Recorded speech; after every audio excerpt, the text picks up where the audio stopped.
북한의 급변 사태가 일어날 수 있다는 전문가들의 분석이 나오면서 대한민국을 비롯한 북한 지역 주민들 가운데 수많은 부자들이 탄생할 것으로 예상됩니다. 이러한 분석은 이제 막 평균 1인당 국민소득 1만 불을 넘긴 중국을 크게 긴장하게 하고 있습니다. 국토전략TV 시청자는 애국자입니다. 북한 급변 사태 직후 한국 정부 주도의 체제가 만들어지면서 체제 변화 직후 북한 대부분의 주민들이 부동산 자산을 소유하게 될 수 있을 것으로 분석되면서 어느 지역에 거주하고 있느냐에 따라서 통일 이후에 자산의 격차가 날 수 있는 상황입니다. 이 때문에 최근 몇 년 동안 수많은 해외 투자자들, 특히 중국이나 한국계 외국인들 사이에서는 북한 내에서도 핵심 요충지 지역의 부동산을 차명으로 소유하는 간접 투자 방식으로 향후 통일 이후의 소유권을 인정받을 경우를 대비해서 북한에는 이미 많은 부동산 투자 자금이 몰리고 있다고 합니다. 하지만 최근 유엔의 대북 제재 조치로 인하여 북한에 들어갈 수 있는 방법 자체가 막혀버리면서 브로커들과의 왕래조차 끊겨버렸고, 이로 인해서 북한은 현재 90년대 고난의 행군 이후로 최대의 위기를 맞고 있는 상황입니다. 조만간 급격히 벌어질지 모르는 북한 체제 급변 사태 이후 한국 정부의 행정력과 시스템이 즉시 도입되게 될 경우 가장 우선적으로 취해질 조치 중에서는 그동안 살던 집에 대한 사유재산권을 인정해주는 조치가 될 수 있을 것으로 분석되고 있습니다. 1945년 해방 이후에 38도선을 기준으로 남한 정부와 북한 정부 각각 정부가 들어섰으나 남한에서는 사유재산을 인정해주고 또 오랜 기간 농노로 생활해온 소작농들에게 자신들이 경작해오던 땅을 그대로 불화해주거나 소유권을 인정해주는 조치를 취하면서 대한민국 민주정권에 대한 신뢰도가 가장 밑바닥계층까지 좋아졌던 역사가 있습니다. 그렇다면 통일 이후에 가장 북한 지역에서 부유해질 지역은 어디일까요? 5위부터 살펴봅니다. 5위 북한 접경 지역의 하모니카집들. 유엔 인구기금 UNFPA의 보고서에 의하면 북한에서 가장 일반적인 주거 형태는 전체 인구 44%가 방 2개가 있는 15평에서 23평가량의 연립주택에 거주하고 있는 것으로 나타났고, 그 다음은 34%가 마당이 딸린 단독주택에 살며 21%가 아파트에 거주하는 것으로 나타났습니다. 북한에서의 연립주택은 한국의 2층 이상의 빌라나 다세대 주택이 아닌 하모니카집, 즉 클다란 타운하우스와 유사한 형태의 주택으로 기본적으로 마당과 개별 출입구가 있어서 한국이나 선진국 사회에서는 비교적 양호한 주택 유형으로 분류됩니다. 하지만 북한의 하모니카집의 경우는 건축재료의 열악함과 상하수도 전기, 가스시설과 같은 기반시설이 미비함으로 인해서 이러한 타운하우스 형태의 하모니카집은 북한에서도 가장 서민적인 주거 유형으로 분류됩니다. 그러나 이러한 타운하우스는 향후 북한 주민들에게 큰 자산이 될 수 있을 것으로 관측됩니다. 바로 넓은 대지 지분이 있기 때문입니다.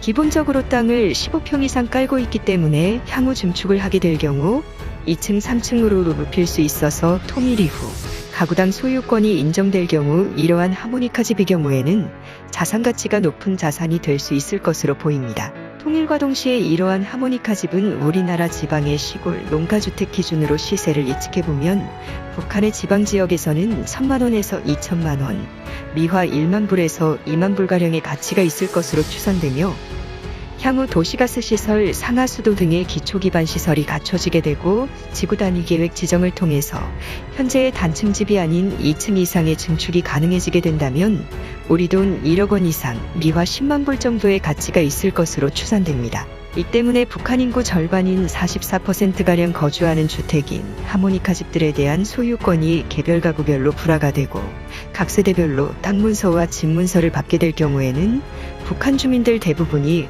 고액자산가로 껑충 뛰어오르게 될 수 있습니다. 특히 북한의 접경지역, 북중접경지역과 북러접경지역의 하모니카 집들과 부동산 자산들은 북한 급변 사태 초기에 큰 가치를 보여줄 것으로 보입니다. 그 이유는 북한 급변 사태 초기 즉시 한미연합군이 북중접경, 북러접경 지역에 급파되어 남한 사람들과 미국인들이 가장 붐비게 될 지역이 되면서 도로, 통신시설, 가스전기 등의 기초기반 시설이 북중접경, 북러접경의 가장 민감한 지역부터 조성이 될 가능성이 높기 때문에 이러한 북중접경 지역에 거주하는 주민들의 혜택 또한 클 것으로 관측됩니다. 접경 지역 중 가장 전략적으로 중요한 압록강 하구의 신의주시나 두만강 하구의 낮은 지역의 경우에는 서해바다, 동해바다와 인접해 있는 해상과 육상교통의 허브인 특성상 가장 유망한 접경 지역 투자처가 될 것으로 예상됩니다. 4위 강원도 원산 동해 아래 대도시. 우리 대한민국에서 강원도의 위상은 비교적 낮은 편입니다. 대부분이 산악지형으로 돼 있고 해안 평야에는 대도시가 자리 잡기에는 면적이 협소하기 때문입니다. 그러나 북한의 강원도는 다른 상황입니다. 북한에도 강원도가 있습니다. 북한에서도 엄연한 강원도 행정구역이 존재하며 북한의 동해안과 강원도 지방은 넓은 평야지대가 있어 북한에서도 가장 인기 있는 지역입니다. 남한에서 강원도는 가장 추운 지역이지만 북한에선 가장 따뜻한 지역입니다. 특히 북한 강원도의 원산은 북한에서도 평양을 제외한 가장 큰 도시 중 하나이며 수려한 경관과 김정은 위원장이 탄생했다고 알려진 곳으로서 김정은 위원장 집권 이후로 가장 화려하게 변모된 도시 중 하나입니다. 그런데 북한 체제급 변사태 직후 원산을 비롯한 함흥시 등 동해안 일대는 가장 큰 변화가 찾아오면서 이 지역의 주택을 소유하게 될 북한 주민들 역시 큰 부를 얻을 것으로 예상됩니다. 원산항은 현재 서울 수도권에서 가장 가까운 북미 대륙으로 향하는 항로에 위치하고 있는 항구입니다. 이 때문에 일제시대 때부터 원산항은 크게 발달한 지역이었습니다. 서울에서 부산항에 도착하는 것보다 서울에서 원산항에 도착하는 것이 물리적 거리감이 가까운 편이며 미국 LA 롱비치 터미널까지 가장 가까운 항로상에 놓여 있어서 미국에서도 이 원산항을 중심으로 대규모 카지노 단지의 건설을 검토했을 정도입니다. 미국이 원산항을 전략적으로 검토했었던 배경 중에는 서울 수도권과의 거리도 가까웠을 뿐 아니라 중국 동북 삼성, 베이징과도 직결할 수 있는 가장 가까운 항로에 있어서 최근 급격하게 성장하는 중국의 항구 도시들을 견제할 수 있기 때문입니다. 이 때문에 평양과 서울을 이어주는 화물열차 노선보다 원산과 서울을 이어주는 경원선 철도가 가장 중요한 물류 루트로서 우선적으로 착공하게 될 가능성이 있습니다. 현재 서울과 원산을 이어주는 경원선은 끊겨있는 상태이지만 복원이 이뤄지게 될 경우에는 미국 LA 롱비치 터미널까지 이어주는 최단 거리에 위치한 항로로서 마치 부산항의 수준에 준하는 거대한 물류 거점으로 떠오를 것으로 보입니다. 그뿐 아니라 원산이 있는 북한 강원도 동부해안지대의 기후는 매우 쾌적한데요. 여름철에 시원하고 겨울에는 개마고원이 찬바람을 막아주고 동해안의 난류로 인해서 살기가 매우 쾌적해서 휴양지로서 명성이 높은 지역입니다. 이 때문에 원산항은 물류와 관광산업이 어우러진 최고의 명소가 될 것으로 분석됩니다. 북한 제2의 도시인 함흥시까지 거대한 메트로폴리스가 형성될 것으로 보이면서 원산과 함흥 일대의 단독주택 하모니카집, 도심 중앙부에 위치한 아파트를 소유한 북한 주민들은 단숨에 큰 자산가가 될 수 있을 것이라는 분석이 나옵니다. 3위 백두산.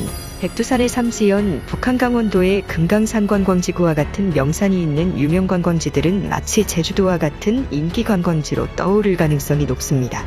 특히 항공편의 이용이 가능한 비행장이 갖추어진 관광 명소들은 매우 유망한 지역이 될 가능성이 높습니다. 백두산 관광이 가능한 삼지연의 경우에는 조용한 산골마을에 불과했으나 평양에서 직항 노선이 갖추어진 국제공항이 개통하면서 마치 스위스와 같은 관광지로 변모했습니다. 남한 지역에서 삼지연과 같은 지역에 직항편이 생기게 되면 이 지역은 대규모의 리조트 건설 붐이 일어날 것으로 예측됩니다. 특히 아름다운 산과 해변이 있는 칠보산, 명사십리, 한반도에서 보기 드문 서안의 양성 기후대와 가장 근접한 기후대로 알려진 신포시와 같은 동해안 주요 관광지들에는 더욱 거대한 개발 바람이 일어날 것으로 예상됩니다. 2위 평양의 아파트 단지들. 평양의 체제 선전물들은 모두 사라지게 되고 다국적 기업들의 광고판들이 붙게 될 것으로 보입니다. 주요 지역에는 이마트, 롯데마트, 홈플러스, 코스트코와 같은 대형마트들이 생기고 각종 자본주의 시설들이 들어오게 되면서 평양은 남한 사람들뿐 아니라 세계인들이 즐겨 찾는 대도시가 될 수 있을 것으로 보입니다. 현재 평양의 많은 아파트들은 북한 체제에 충성을 바친 고위당원들도 다수 있겠지만 장마당 경제에서 성공한 자본가들, 소위 돈주들이 많이 평양의 고급 아파트에 거주하면서 남한 사람들 정도 혹은 그 이상의 생활 수준을 누리며 살고 있습니다. 이 때문에 많은 북한 국적이 아닌 사람들도 통일 이후를 대비해서 북한의 고급 아파트를 북한에 있는 친척, 가족, 친구 명의 등으로 소유하게 하여 통일 이후에 소위 대박을 노린 리스키한 투자를 하는 이들도 있다고 하는데요. 평양에는 지하철 노선까지 갖추어져 있고 수많은 고구려의 유적들이 있어 세계적인 관광 명소가 될 것으로 보입니다.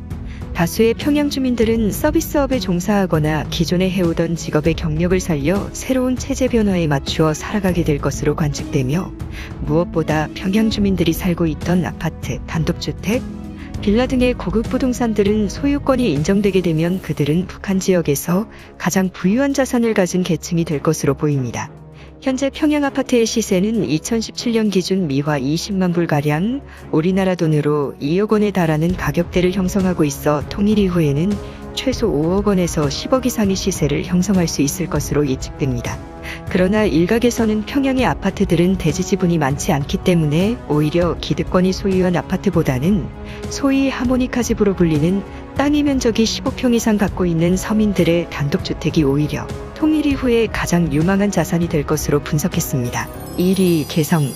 서울과 가장 가까운 개성시는 통일 이후에 가장 개발바람이 빠르게 불 지역입니다. 이미 남한의 기술로 건설된 개성공단이 있고 이미 여러 단계의 확장 계획이 마련되어 있는 상황으로 개성시는 북한 최초로 남한 기업이 올라가 생산직 일자리가 있는 지역이 될 것으로 보입니다. 특히 수도권 과밀억제권역의 제한을 받아 수도권에 공장을 지을 수 없어 피해를 보고 있는 많은 대기업들은 개성공단에 입주를 할 것으로 분석되며, 인천공항, 강화도를 이어주는 제3서울 외곽순환도로가 거쳐가는 위치가 될 것으로 보입니다. 때문에 많은 다국적 기업들의 제조업 거점들이 중국이나 동남아시아가 아닌 개성공단에 입주를 하게 될 것으로 관측됩니다. 개성 시민들 대부분이 이 개성공단에 근무한 적이 있어 과거 개성공단이 운영되는 시기 때에도 개성에는 아무나 출입을 못하던 도시였습니다. 평양보다 더 까다로운 도시였다고도 볼 수 있는데요. 개성에서 서울까지는 1시간이 걸리지 않아 사실상 수도권이며 실제 개성의 행정구역은 경기도이기도 합니다. 개성은 분단 이전에 원래 경기도 행정구역에 소속된 지역이었으나 북한 점령지가 된 이후로 황해북도로 편입된 상황이지만 통일 이후에는 다시 경기도로 재편입될 가능성이 높습니다. 그 이유는 이미 미수복 경기도 지역인 개성 지역을 관할하는 임시정부 조직이 이미 이부구도청에 마련되어 있기 때문입니다.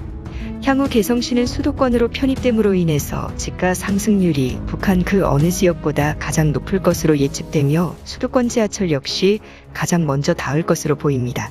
개성시에는 수많은 도시형 한옥을 비롯해서 단독주택, 하모니카 집들이 있는 상황이며, 특히 개성 시내의 한옥마을은 옛날의 모습 그대로 남아있어서 인기관광 명소로 자리 잡을 것으로 관측됩니다. 한국 전주의 한옥마을, 서울 익선동, 삼청동의 한옥마을과 같은 인기관광 명소가 되어 개성 시내의 고려시대 관광지들과 함께 어마어마한 시너지 효과를 낼 것으로 보입니다.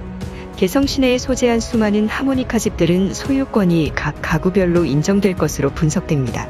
그러나 이러한 도시형 하모니카 집들의 경우에는 자동차의 출입이 불가능한 상황이어서 재개발이 필요한데, 대부분 15평 이상의 넓은 대지 지분을 확보하고 있어서 향후 한국식 아파트 단지 개발을 하게 될 경우 추가 분담금이 필요 없이 아파트 입주권을 받을 수 있을 것으로 예측됩니다. 5위부터 1위까지 북한 급변 사태 이후 북한에서 가장 부유해질 지역들을 모두 살펴봤습니다. 현재 중국의 평균 국민 소득은 1만 불을 달성하면서 북한을 방문한 많은 중국인 관광객들은 북한 주민들이 못 사는 것에 대해서 다소 우습게 보는 경향이 있다고 합니다. 하지만 통일과 동시에 북한 주민들은 자기가 살던 집의 땅에 대한 대지 지분과 건물에 대한 소유권을 인정받게 됨으로 인해서 모든 부동산 자산이 국가에 귀속된 중국보다 오히려 더 유복한 상황이 됩니다.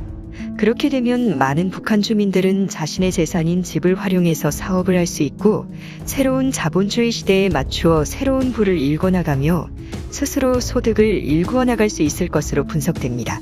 그렇게 되면 북한에서 대량 탈북 사태가 벌어지지 않을 것으로 분석되며 또 기득권층의 통일에 대한 반발감 역시 현저하게 줄어들 수 있을 것으로 예상됩니다.